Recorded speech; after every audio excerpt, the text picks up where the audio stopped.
Go ahead and call the meeting to order because I know we have a full plate. We've got remote attendance pursuant to State Executive Orders 2020-07 and 2020-18, which can be found in the agenda, the full text. So next I will take a motion to approve the consent agenda, which includes the approval of agenda, approval of January 2021 minutes, and the October 29th, 2020 minutes, which we had not previously approved. So I just sent the January minutes today. I hope you had a chance to look at them. I'll be honest, I did not. It's been absolutely bananas at work, so.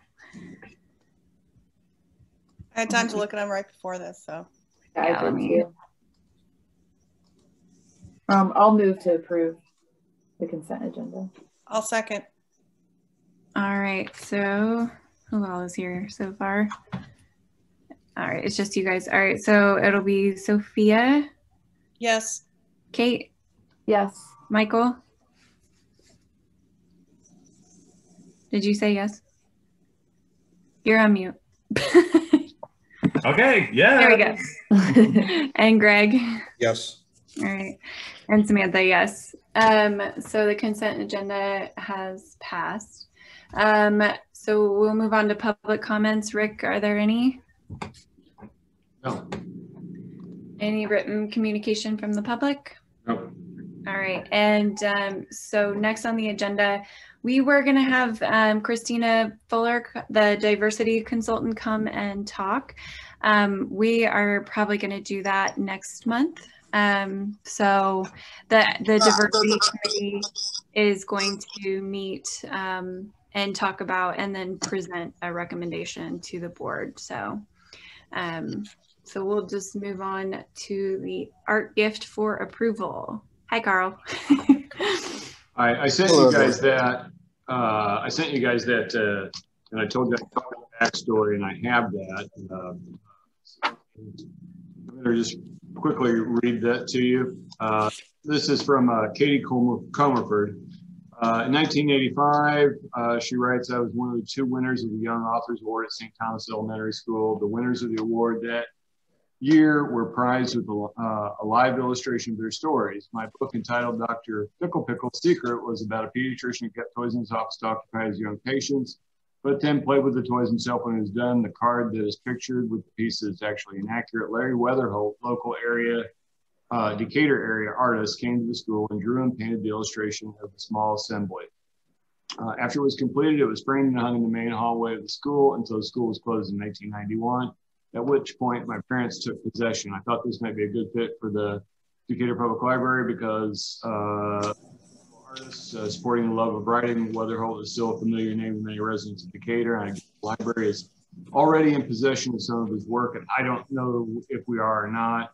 We aren't, to my knowledge. If the board is interested in keeping the piece, I'd be happy to underwrite the cost of a new matte frame that would better suit the library. So Becky just nodded that we do have other. do we? Okay. And I can share that screen if you'd like. Yeah, go ahead. I have mine up on my other monitor. So. Let's see.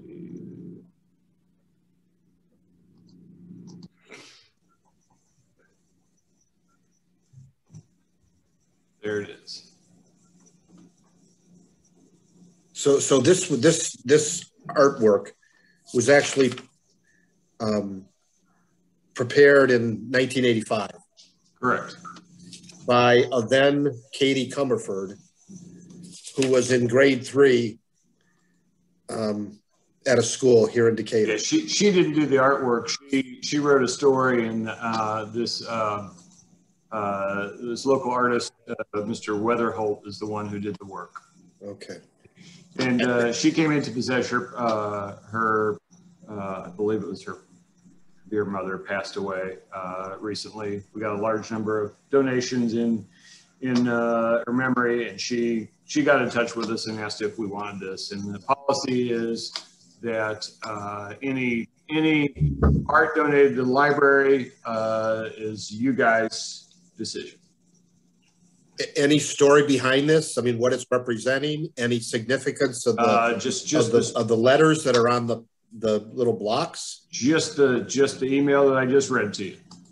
That is the backstory. Let me copy that and put it into the chat. No hidden meaning, hidden agenda. To my knowledge. Political or otherwise. Social. To my knowledge. Okay. Greg, why do you have to make this so difficult? Well, and I did the Young Authors Project, thing when I was in grade school at Dennis. So, I mean. And Larry Weatherholt was kind of at a time, he did a lot of stuff here in town. Hi, Amy. Becky, can you talk about, you said we have some other of his work in our possession. Can you talk about that? There's, I have a plaque for something that was done for the Friends of the Library. I believe it's one of the items that was hanging in the lobby. I'm not quite sure where it is right now, nor do I remember what it looks like, but we do have a few of his other pieces. And I think we have some of his pieces in local history as well. Is it appropriate to add to your collection? Oh, absolutely. Yeah. Okay. Yeah, this is local. I mean, the Cumberford family is a big deal in Decatur. I mean, Mary Jo is well known. And this is her daughter, is it not? Correct. Yeah. So no, we'd happily take it. I don't know if we can display it right away, but it can go into the temporary rotation of stuff that we would put out. Okay. I know some Cumberfords. I don't know if they're related or not, but. So are we looking for a motion then to accept this? Okay. So I will entertain a motion to accept this piece of artwork. So moved. All right, Michael. I second. All right, Greg. So we'll go down the list. So Sophia? Yes. Kate? Yes. Michael? Yes. Greg? Yes. Carl? Yes. And Amy? Yes. All right, and Samantha, yes. So that artwork will be accepted for the library. I'll go back to my agenda here. So now we're moving on to the City Librarians report. I'll keep it fairly brief because we have a lot on our plate today. In January was when we reopened. The statistics for the month of January were about what you'd expect. Considering we were closed for most of the month, we saw about a 44% decline in the total number of materials loaned, but we're continuing to see big increases in electronic materials, 34% increase in that. The total electronic content used was up actually about 46%. So that's kind of huge. Slightly smaller declines in interlibrary loans. Something that, website traffic was pretty strong, but, again, what do we have to compare this to? Not much. So I think February is going to tell us a lot more, and I'm hoping that we're going to inch back towards normalcy. But January's a busy month in administration. We interviewed many candidates for the secretary position, and I will get to that when we talk about the personnel update.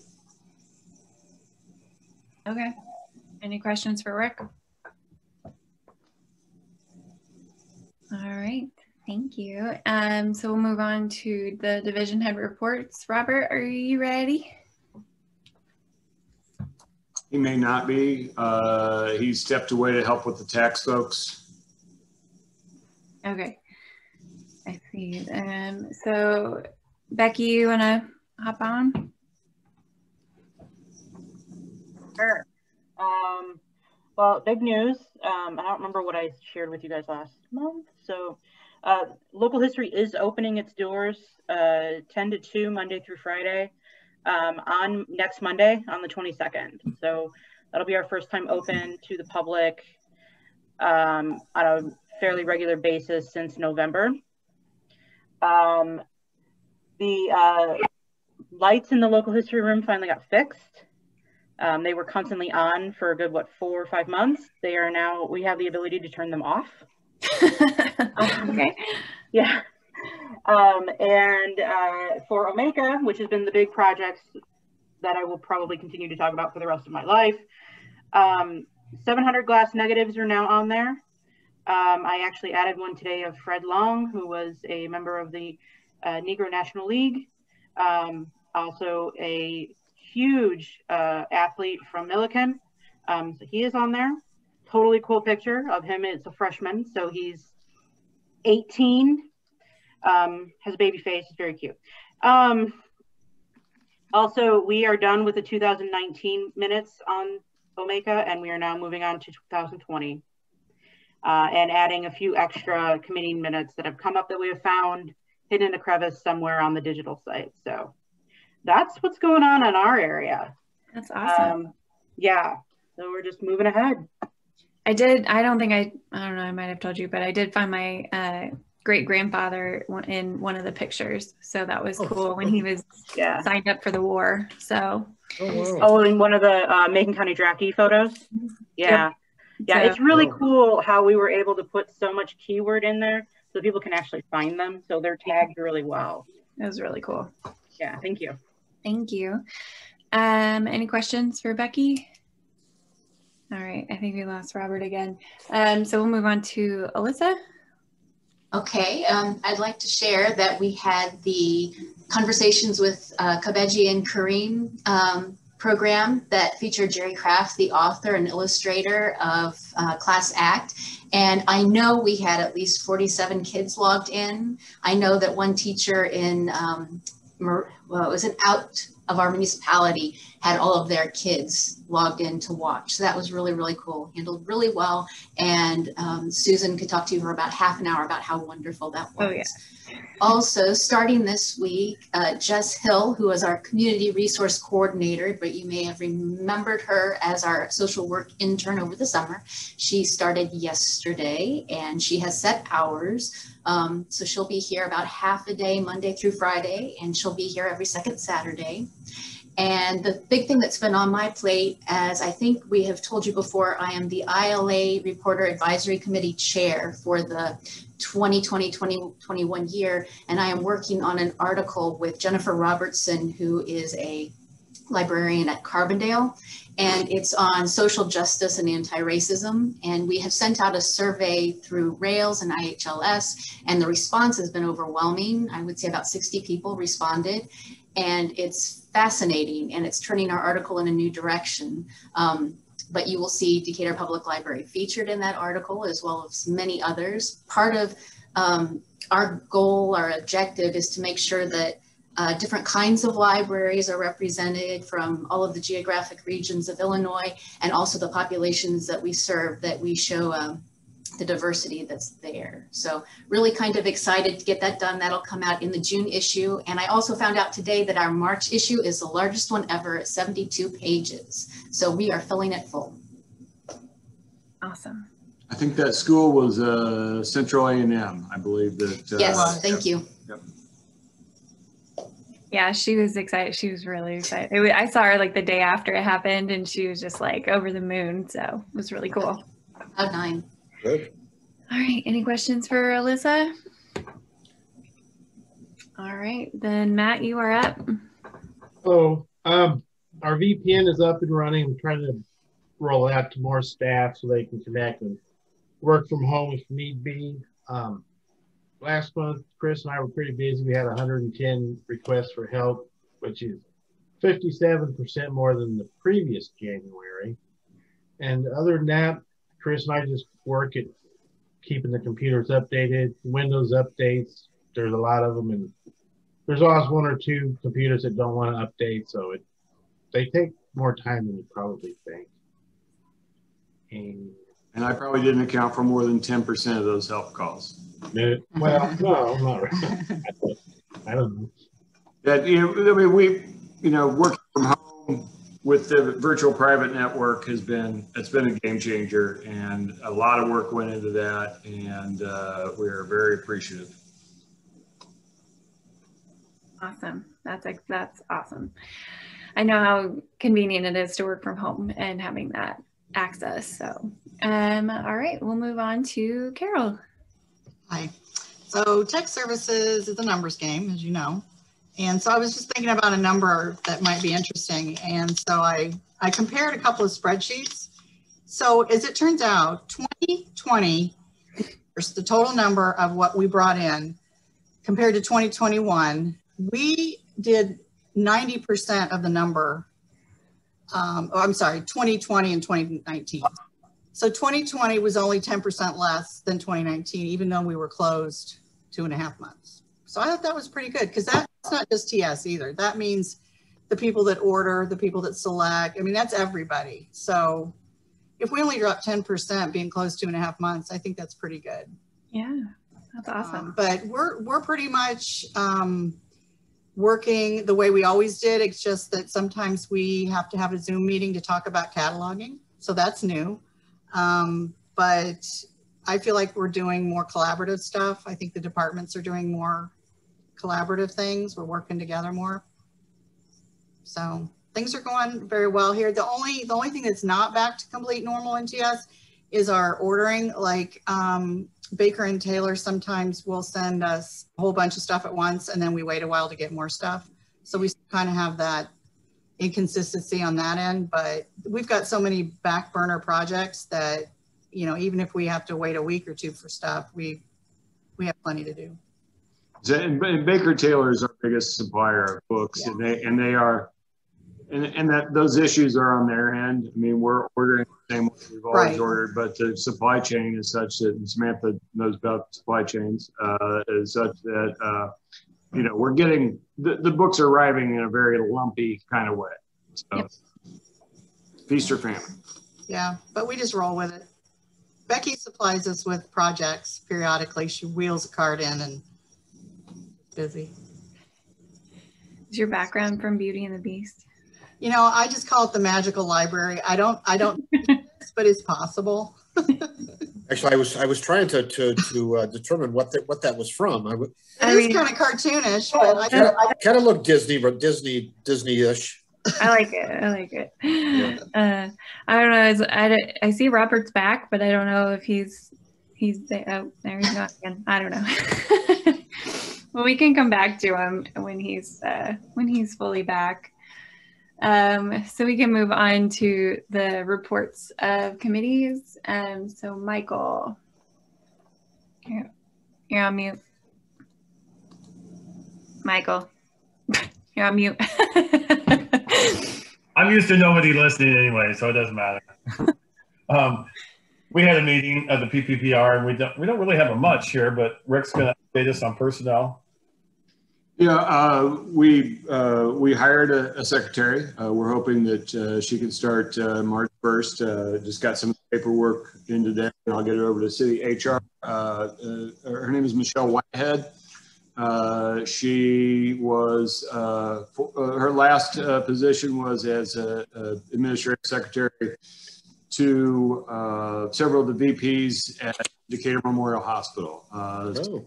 With fantastic recommendations and a lot of great work experience. So we're excited about that. We're really close to filling one of our vacated clerk spots from within, and also promoting someone to one of the clerks to clerk 2.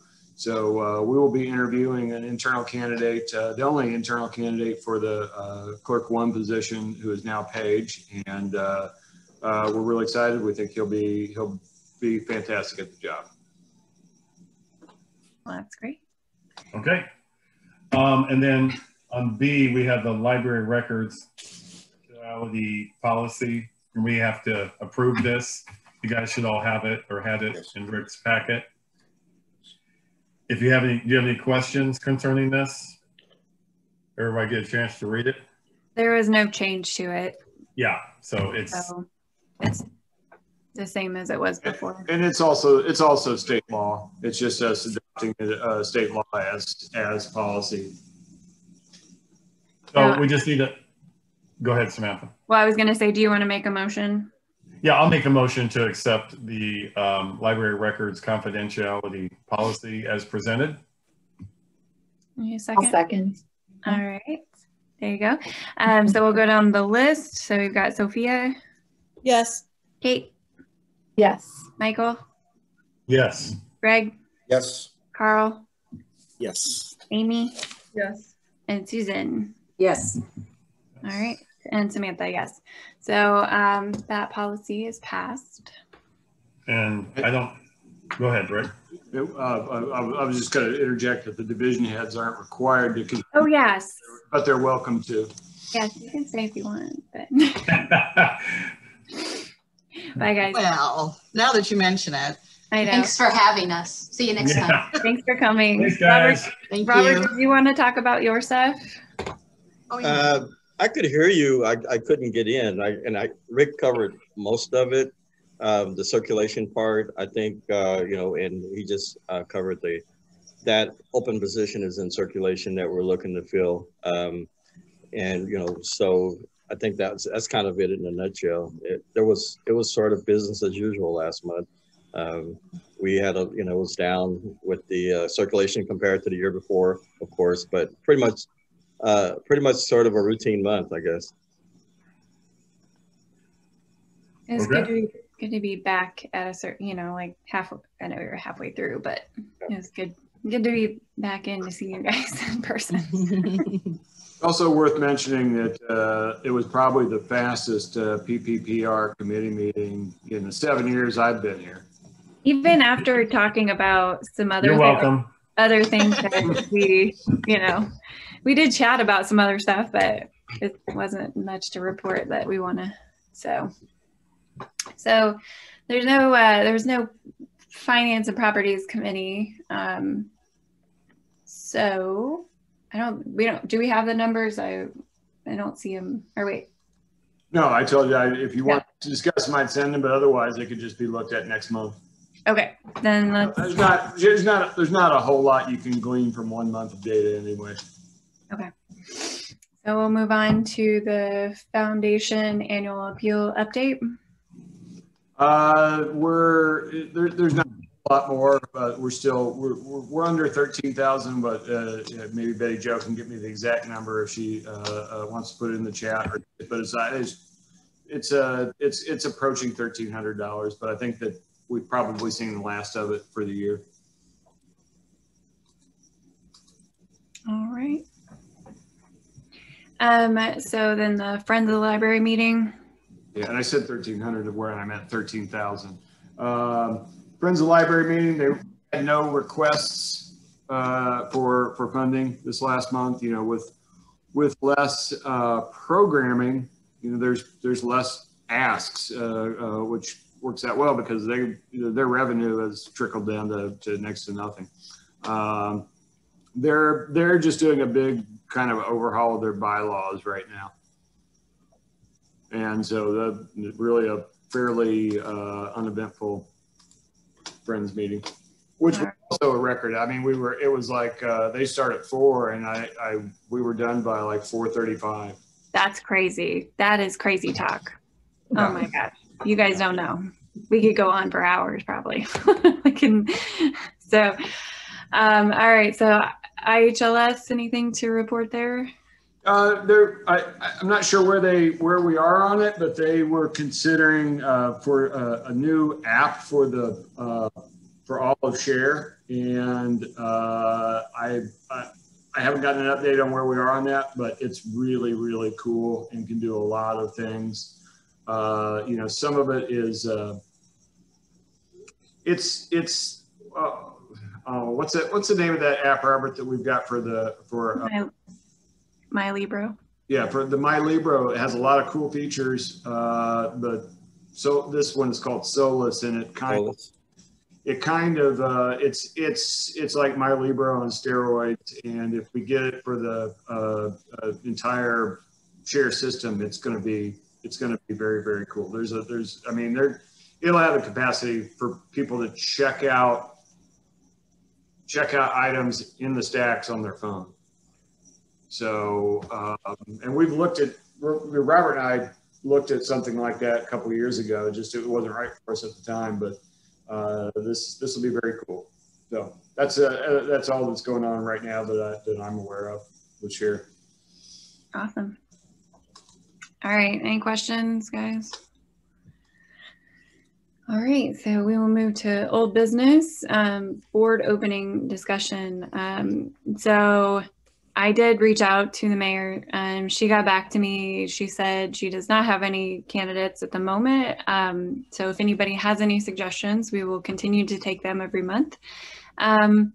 So per our kind of, I also asked about our discussion that we had last month about you guys, like Greg and Michael. And so she did, if you guys are willing to stay, she did mention that she would be happy for you to stay on as trustees. So you can consider that. And, you know, just let me know and, you know, we'll communicate with her.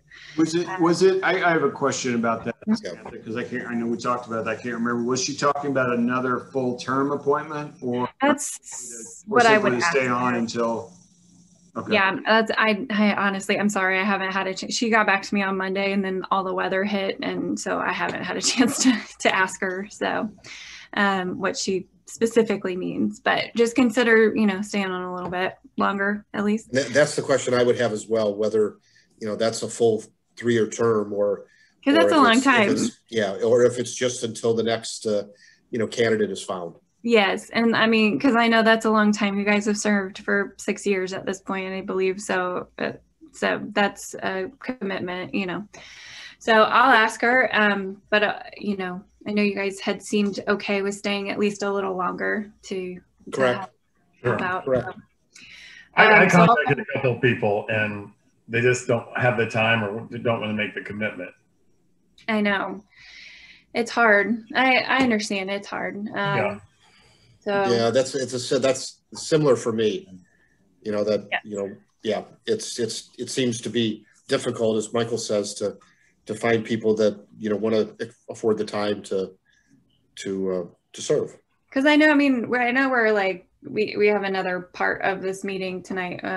So the annual meeting, but I mean, these aren't always short meetings and there's multiple. So, so I understand the commitment. So, Samantha, can I just ask a question? Yeah. So I know we talked about getting the list from the Bruce Nims. I did ask her that. Yeah. So we haven't seen it yet, but we're going to get it. Yeah. I would have to go back to her email. I know I did mention that. Let me see. She's been in contact with Bruce and having someone from the Community Foundation send me the latest group of board governance class graduates. So hopefully she'll have a list of candidates that are actually interested in serving. I mean, if they sat and took the three session course, you know, maybe we would have somebody willing to serve. So, all right. Anything else? Is there any other old business that anybody can think of? All right, so we'll move on to new business. And so this is where I guess I should have asked like how we would do this. If you're not in, you know, how we would get a hold of you. Do you just want me to text you and we're done? You're on mute. Sorry. It just struck me, I wonder if we shouldn't do a separate recording for it, but I don't know that there's a practical way to do that. So yeah, why don't you just text me? I will leave my video up and so that you know that I'm not here. But so let's start off. So we will be discussing the city librarian's performance evaluation and compensation. So I do need a motion. So what we're kind of talking about is I need a motion to go into closed session. You have to read that whole thing, I think. This portion of the meeting may be held in closed session pursuant to 5 ILCS 120. I don't know what that symbol is. That has to be part of the motion. So when you move, you have to cite the right statute that So. Right. That's what I meant. So I will take a motion of what I just said I make a motion to go into closed session pursuant to that. pursuant to all of that. Second. We need to read that, Rick. It wouldn't. It wouldn't hurt. Kate, we have an attorney here. Read it. I'll make the motion. She'll make the motion. I'll second it. I move to close this portion of the meeting so it may be held in closed session pursuant to 5 ILCS 120 section 2 subsection C1. Thank you. Thank you, Kate. All right, and then Sophia seconds it. And then Rick is going to leave. A quick reminder, no action can be taken in the meeting. Closed session. And Robert's going to stay. You have to strictly keep discussion to the topics at hand. And I think that's it. And I think Kate can keep you legal on all the rest of the stuff. So yeah. I'm going to. Do I leave? Rick, I leave? I think probably a good idea. Okay, I didn't know what to do. I think staff should go, but if you want to keep Robert here, if you have any questions for him, that's your call. I will say, personally, Robert, if you do not mind staying, I would begin. Yeah. And then Kate will make the motion, correct? Yeah. And Sophia was, or whoever was that. It doesn't matter. Just get it right, Kate. I think she will. It'll be fun. I know. It's good to have an attorney. Sometimes. I forgot what that little S, like it was double S meant. So. Well, the hard part is figuring out how to type that thing. I bet. Type it. And you mean there's not a key for that? It's like I usually just copy and paste. Yeah, right. It's like citing things, like with different. What does it mean? Section. Section. Oh, okay. Is that Latin for section or something like that? I have no idea where that came from. But somebody was drunk one night and said, let's mess with everybody. He's coming.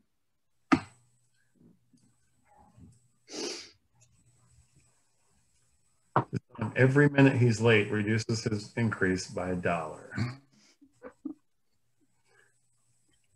It's so weird because like his background is like, there he is. Yeah, he's coming back. He's walking through the buildings. It's amazing. Spider-Man.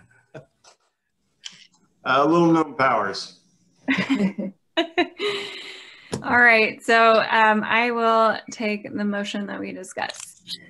It's two separate. Is it two separate? Is that what we discussed? Not two separate, but it can be. Okay. I would say. So I will make a motion to increase the city librarian's salary by 3% retroactive to January 1st of 2020. And then another increase in the city librarian's salary by 3% retroactive to January 1st, 2021. I will take a second. I second it. All right. So Sophia? I think we've got the dates wrong. Sorry. I'm sorry. I think the dates are wrong. It's no, it's not. It's not? January 1st, 2020, January 1st, 2021. Okay. Correct? Okay. Yes. Yeah. Yes. Okay. All right. So Sophia? Yes. Kate? Yes. Michael? Yep. Yep. Greg? Yes. Carl? Yes. Amy? Yes. Susan? Yes. And Samantha, yes. All right, that motion passes. Is there any new business discussion? Okay. So then serving our public 4.0, we don't have any topics. I don't know if we need to add that to the. We could probably take it off, but you and I were going to decide when to do it annually, I believe. Yeah, that's right. Okay. Well, I'll put that on the list of things. Okay. All right. So just a reminder, this is not the end of our meeting. So we have the annual meeting right after this. So I will take a motion to adjourn this meeting. I'll make that motion. Okay. Second. I'll second. Oh. Sophia? Is everybody sticking Yes. around? Oh, sorry. Yeah, everybody has to stay ideally. I have to stay because I had emailed Rick that I got something that I got to go to, but. No, that's fine. Yeah, you'll have a quorum either way. Yeah. Okay. Okay. Yeah. Okay. So Kate? Yes. Michael? Yes. Greg? Yes. Carl? Yes. Amy? Yeah. Susan? Yes. And Samantha, yes. Okay. So this meeting is adjourned. What are we doing? I forgot this one. Real quick. Now we have the annual meeting. Does anybody need a break for a minute? No. We'll try to get I'll it see you over. guys later. Thank you. Bye, Michael. Bye, Michael. Let's just get it going. All right. Sounds good. All right. So I will call the annual meeting to order at 5:28 p.m. We are doing remote attendance pursuant to State Executive Orders 2020-07 and 2020-18. The text can be found in the agenda. Public comments, no? So we will move on to participation in the non-resident card program. So Rick, do you want to explain what that is? So each year you guys decide whether or not to participate in a non-resident card program. We have a formula. The formula that we've used to determine the cost to a non-resident is attached in your packet. That's the mathematical formula that we've always used. There are a couple other ways we could do it, but that's the simplest one. We typically get anywhere from 2 to 5 of these a year. A person who does not live within our taxing district, but we are the closest library to them, is eligible to purchase one. The twist this year is that General Assembly passed a new, very well-intentioned law to improve access for kids in unserved areas. So any kids that meet the federal poverty guidelines and they're students, they're kids in school, get a free card. That's state law. I would like to just, rather than us getting financial information from families, that we just, any kid who is eligible for a non-resident card, we just give them a free card. I think that would be much easier on staff, and people don't walk around with the proof of income on them. So I think it's the simplest thing to do. So is that so just so you know, we have to I know this question has been asked before, but we have to charge people if they do not live in the taxing district. So we cannot make this $0. Like we've talked about that. We've asked about that. Right. Because It wouldn't be fair to Decatur taxpayers. Correct. Yeah. People who pay taxes in Decatur. So I just want to. And I don't think the Cards for Kids CARES Act is either. I'm sorry. There are a lot of poor people in Decatur who, they're not getting a tax break on their property taxes for their kids to get a card at Decatur Public Library, but it's the law and it's already in effect. And I just think it's the simplest thing to do is just offer the kids cards free for everybody.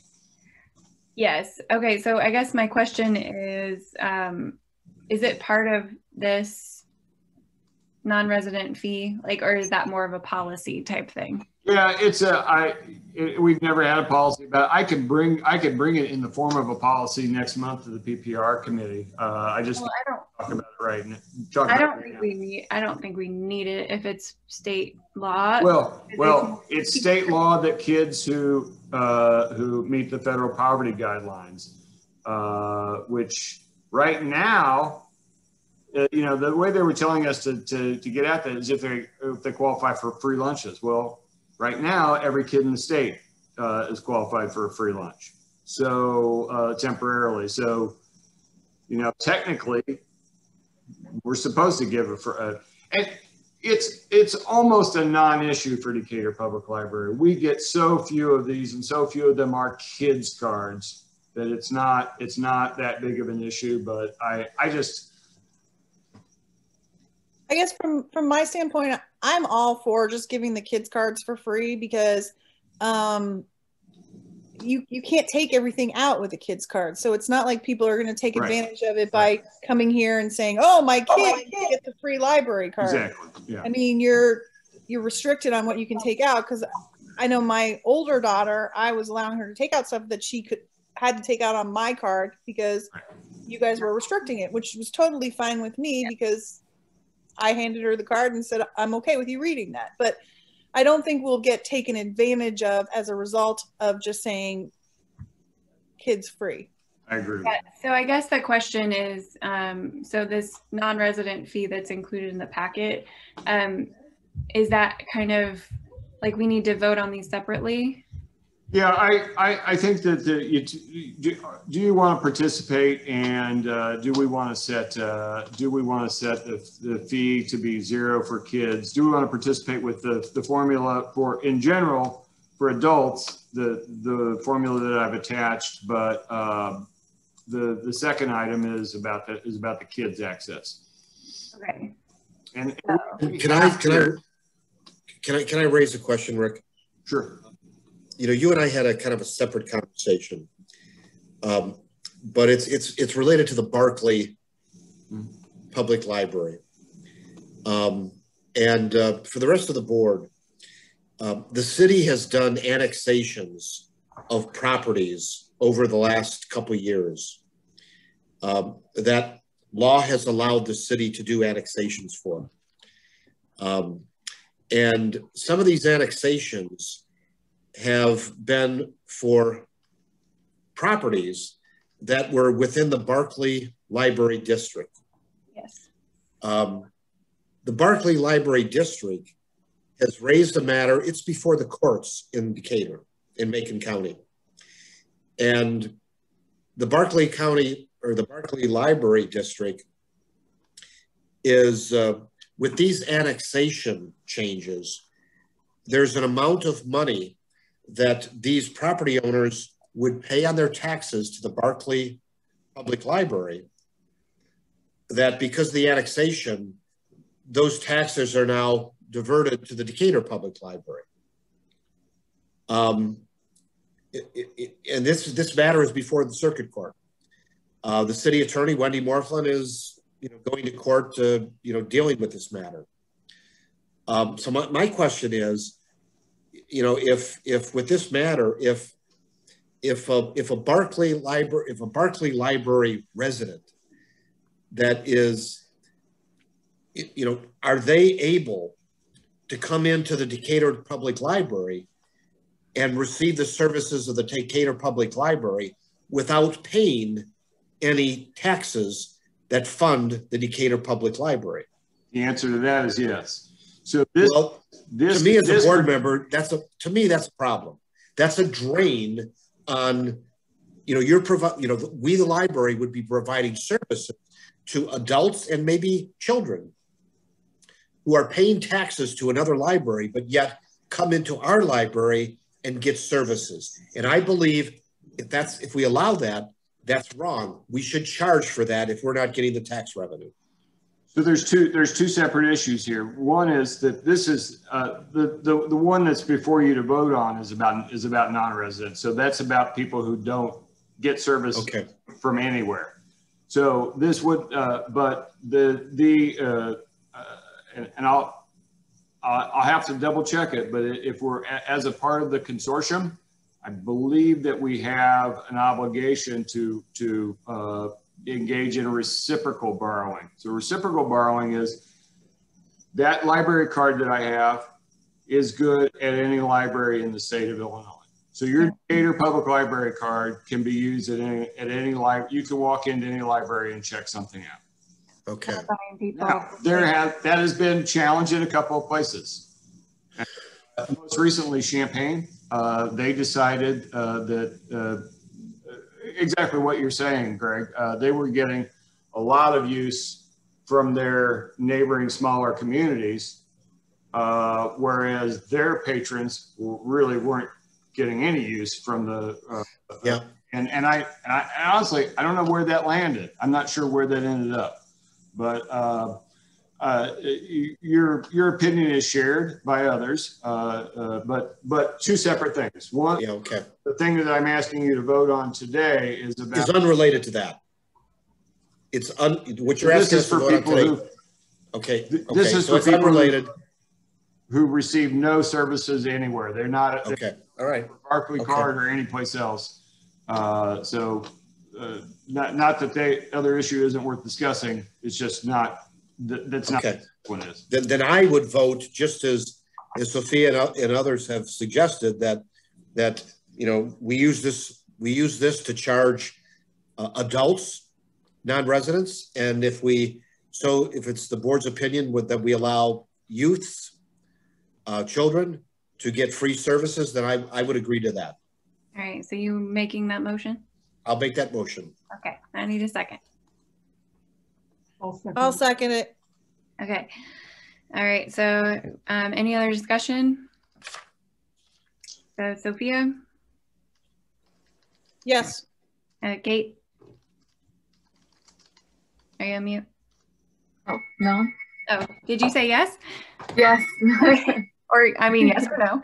I said yes. I vote yes. Okay. Greg? Yes. Okay. Carl? Yes. Amy? Yes. Susan? Yes. Samantha, yes. All right, that non-resident fee formula, the participation in non-resident card program passes. Sorry, it's been a long day. Did we just include the fees for non-resident card for child? I think so, yeah. Okay. So that action is done as well. That item is done as well. Those are combination. So we'll move on to annual reports.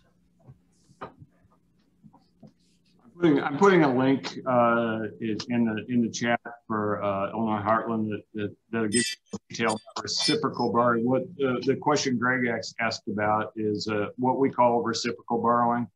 So I'll let you take a look at that. I'll try to get some clarifying information to you by the next meeting. So we do 3 annual reports. We do the Illinois Public Library annual report, and I can put up the copy I sent you was from Huffy. The copy, but I will put up the. Hi, honey.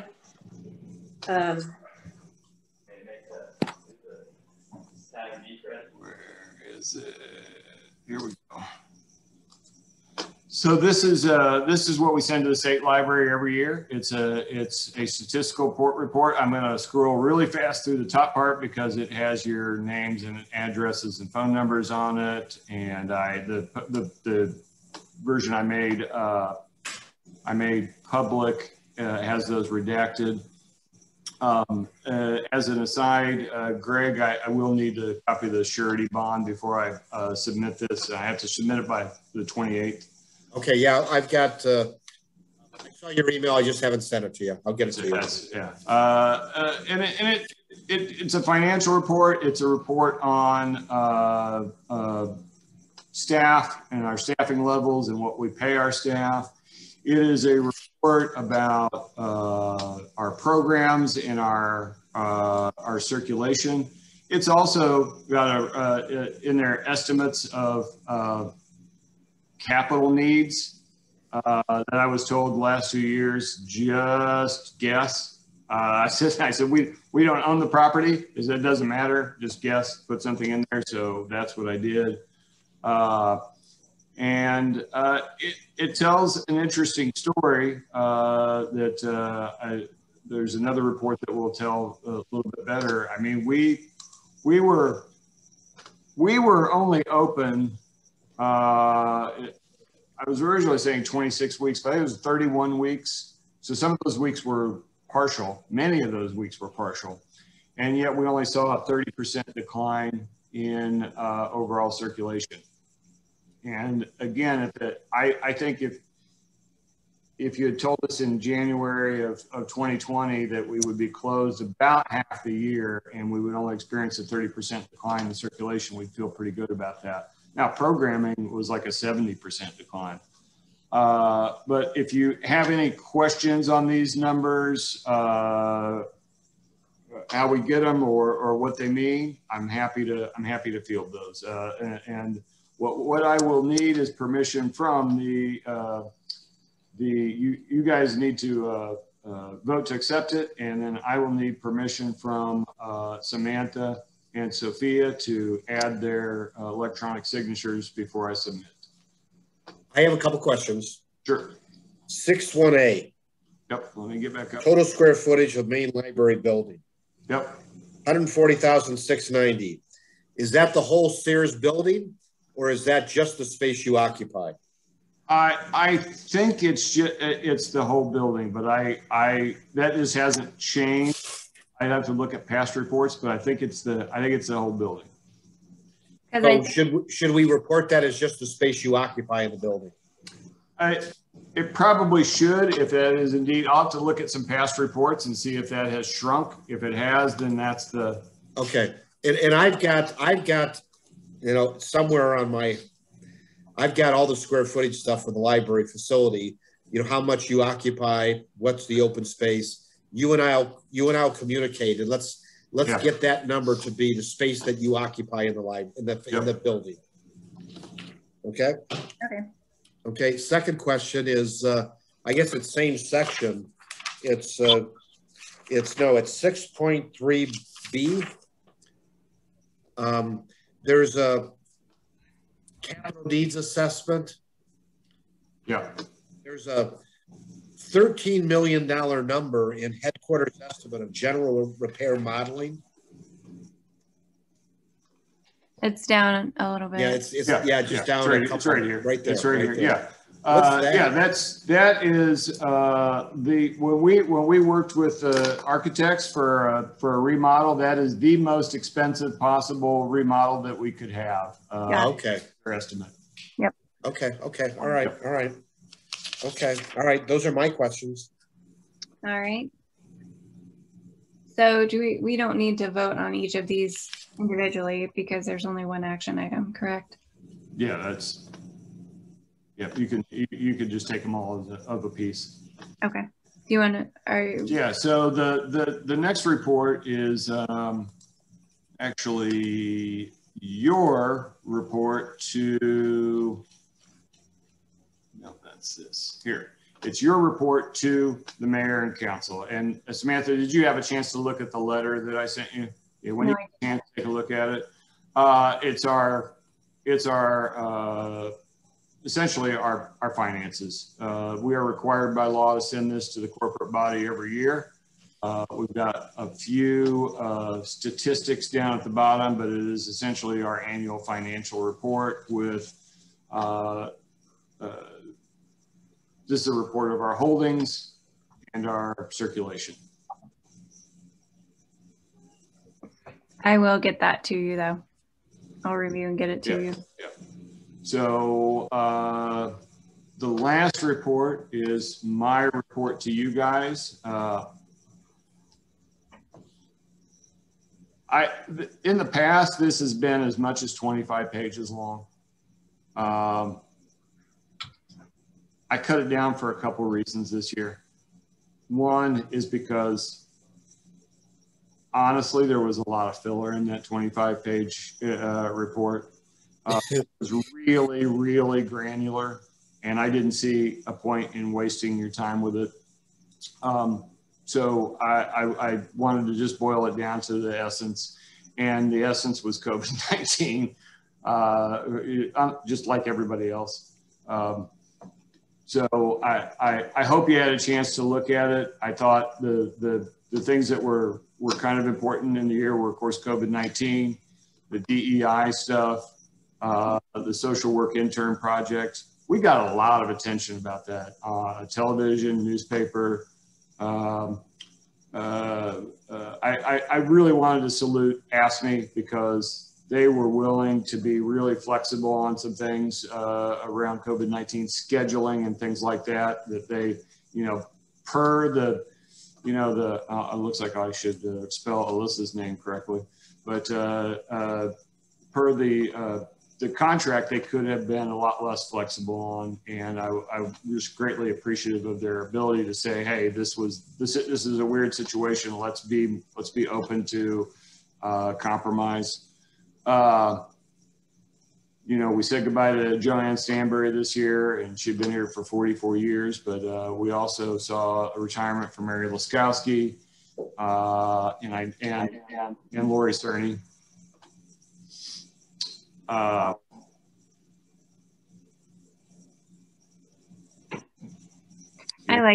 like this format because I think we get the most out of it, you know, like, and we've talked all year about a lot of this stuff. Exactly.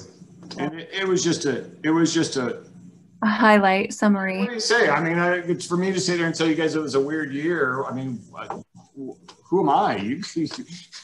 You guys lived through this too. So, you know, it's no different. It's no harder for us than it was for anybody else. And actually, I think we came out pretty well. And, you know, Robert talked last month about the leadership team here at Decatur Public Library, and I got to reiterate, but it was everybody. But the leadership team was great. There was no decision I made on this without input from those guys, and they were really willing to stay positive and willing to change on time. And it was just a privilege to be able to work with them. But the whole team, there's nobody that didn't at one point kind of stand up and shine, you know, at one point or another, sometimes very quietly, sometimes in spectacular fashion. But, you know, and it's so important, these things, these little things. You know, you guys hear every month about the really interesting programs and the creative things that are being done. If it weren't for these kind of things getting done, like Lisa, you know, handling all these hold requests, this huge number of them, and technical services doing their job, those other people couldn't do those creative things. They wouldn't have time to do them. Yeah, they were very key. So I'm happy to take any questions on any of the three reports. I thought, all things considered, it was a pretty good year. You know, I would just like to take an opportunity to make a couple comments, and that is, you know, in June of this year, the second of my 3-year terms on the board will end. So that's 2021. So that means I was put on the board somewhere around 2015, and I was put on the board by the former mayor, Michael McElroy, because we had a financial crisis at the library. This was before Rick arrived. It was the former librarian. And that's why I was placed on the board because of my capacity with the city, to get involved with the library to try to financially fix things. That was achieved in a very short period of time. And I remained on the board because I enjoyed it, and that's the right thing to do, and service to the community and so on. But I have to say that I think Rick has done an excellent job in his capacity as a librarian. I think the library service, at least as my term as a board member, is vastly improved today from where it was yesterday before Rick's arrival. I believe the staff has improved. I believe, you know, there is so much better about the library today than there was yesterday. And I just wanted to go on record of making those comments. I think Rick has done an excellent job. I applaud him for the performance that he's done, and trust and hope that it will continue. You know, his service to the Decatur Public Library.